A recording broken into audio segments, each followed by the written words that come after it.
Today's video is sponsored by Lustre. So, tubes. I think you'd be hard-pressed to find a more vast and subjective topic in the audio world. We're gonna scratch the surface today with this little $99 powerhouse right here. It's actually a tube hybrid, and I think it makes an excellent entry point into one of the widest and deepest rabbit holes out there. You ready? Let's go!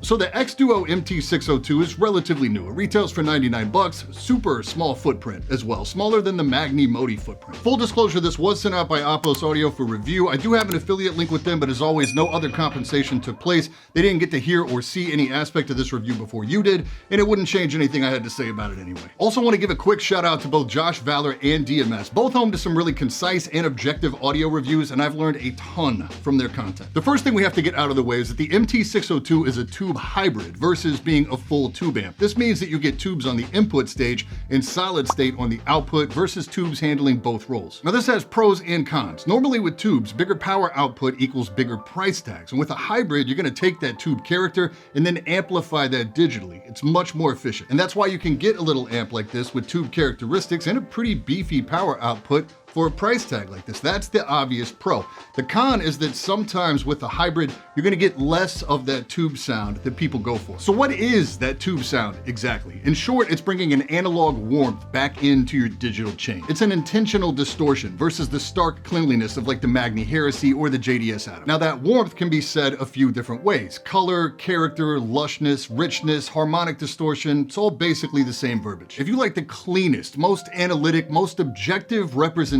of your source, tubes are not for you. Think of it like vinyl versus digital. When CDs, digital audio came out, it was surprisingly clean and detailed. But ask anyone with a healthy vinyl collection, and they'll tell you that CDs were missing a certain something, a certain character. And that character is a big reason why people still collect vinyl. One of my favorite ways to apply tube warmth is to bring some low-end life to headphones that sound a bit too sterile for my liking, like my Focal Elex, or to cool off headphones that have highs that can get out of hand sometimes, like my DT1990. There's an important note there. Both those headphones are medium to high impedance dynamic headphones. That's a great use case for tubes. Planar headphones, generally not so much. I say generally because like everything in the audio world, there are exceptions to that, and audio guys love to point those out. I would also steer you away from tubes if the headphone you use is skewed more towards the low end. Like the Meze 99 we looked at recently. I love the headphone. I do not love the headphone on a tube amp. It's too much. It's also skewed too far the other way on like the HD58X as well, but I really like them on the HD560S. Are you starting to see a theme there? Tube amps for me are like the equivalent of slapping Flex Seal on any headphone that's like bass anemic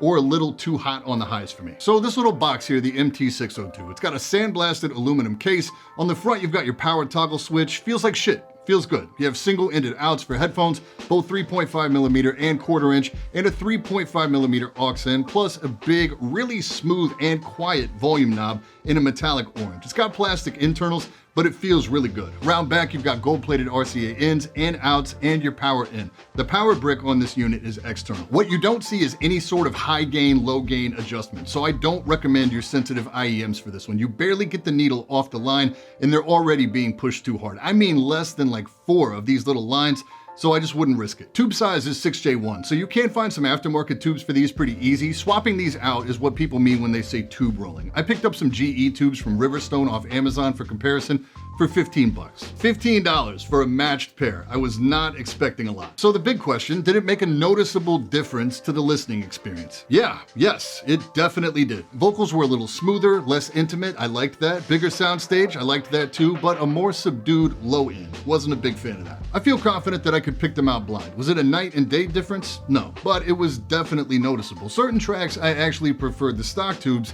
and certain tracks I preferred the GEs. That's kind of the thing with tube rolling. That's one of the big attractions of going with a tube amp. If you like to tinker and fiddle around with stuff, there's a huge menu of aftermarket tube options out there. As much as I love my open back headphones, we live in the heart of the city again, and there's times when I really just need to block out noise so I can focus. Now, I already own a couple noise canceling headphones, but if I didn't, it may be tough to find a place to start shopping for them. Luckily, there's Lustre, the sponsor of today's video. Lustre is a free shopping tool and browser extension that consolidates product info, pricing, and reviews from all over the internet and puts it all together in one place just for you. So you type in noise canceling headphones, you pick your budget, and you can get a look at the top 5 models available right now. And it's not Lustre doing the rankings. You can see exactly where they pulled the info and reviews from, plus any scores or awards, spots like ratings.com, Wirecutter, CNET, even Reddit threads. You can also click through if you want to deep dive into any of the reviews. You'll see the best pricing at the top retailers, and that flame icon right there indicates that you're getting a sale price. So start to finish, it takes just a few minutes to research your product and find the best available price. Way faster than reading and watching a ton of different reviews. Lustre is totally free. It works right at Amazon or Google, and it can save you a ton of both time and money when you're shopping for your perfect product. Click the link in the description to sign up today. Big thanks to Lustre for sponsoring today, and thank you for your time. I really appreciate it. So you can use this amp as a preamp as well, but there's no bypass though. That means you're going to use the volume knob to control the output, and you will pass that tube sound to whatever you're leading into. Let me explain. You can wire this up to go from your DAC to this amp and then out to a bigger, clean solid state amp. If this had a true bypass, you could choose between whether you wanted the tube affected sound or you wanted the stark, clean sound directly from your DAC to the solid state amp. If your DAC has multiple outputs, you can still achieve this, but with something like the Modi, no dice. So my usual setup feeds from the SU8 DAC to the THX AAA 789 via balanced, then over RCA to my tube amp. It's a monstrous, heavy 1970s looking eddy current. You can't get these anymore, but when you could, it went for around 400 bucks, and then from there, the signal goes to my desktop monitors. With a price point of $400 for the ZDT Junior, you would just automatically think it would just be better than this little guy right here, but it's not necessarily the case. It's just different. The ZDT Junior with its stock tubes has a really airy high end. The vocals feel more distant and there's slightly less low end punch. I was shocked to find that I actually prefer the MT-602 with the rolled tubes on certain tracks to that $400 tube amp. Now that's crazy subjective, and you'd be well within your rights to call bullshit on that, but that's the nature of tubes. It's all down to personal preference. If you're feeling confused right now, that's totally understandable. See, when you're shopping solid state amps, you're basically reading measurements to find the cleanest and most powerful amp you can, and then you're drawing a line in your budget that you're not willing to exceed. Easy. When you shop tubes, you're looking for that perfect partnership of headphone, amp, and tube until you land on whatever sounds perfect to you. Like for me personally, it's the ZDT Junior and the DT1990. That's my version of the perfect daily driver setup. And there's no way to find your version of perfect without actually experimenting. Reading and watching reviews is not gonna do it. You have to experiment. So it's not for the faint of heart or the faint of budget, which is why I really like this little amp and its price point. There's another amp out there that you may have heard me or BT talk about before, also at that $99 price point. It's the Lustre P20. It's a hybrid as well, larger tubes, but its killer feature is that it's full balanced. I enjoyed that amp at its price point until I heard the MT-602. The P20 with stock tubes has a really constricted soundstage. It's really mids forward. There's nothing exciting going on in the high end and no balls in the low end either. I get a weird sense of fatigue pretty quickly as well. When my only points of reference were the $99 P20 and the $400 ZDT Junior, it made sense to me, right? $99 versus $399. I could definitely handle the performance difference.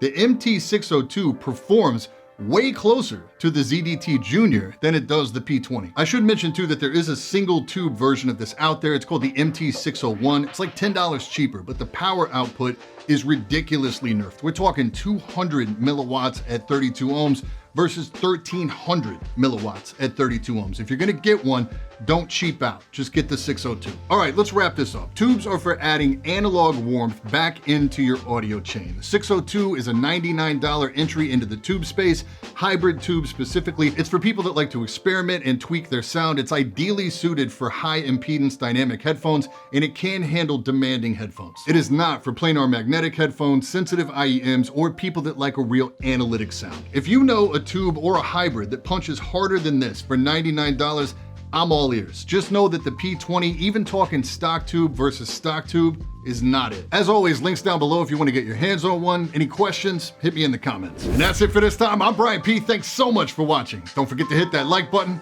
hit that sub button, and until next time, stay up.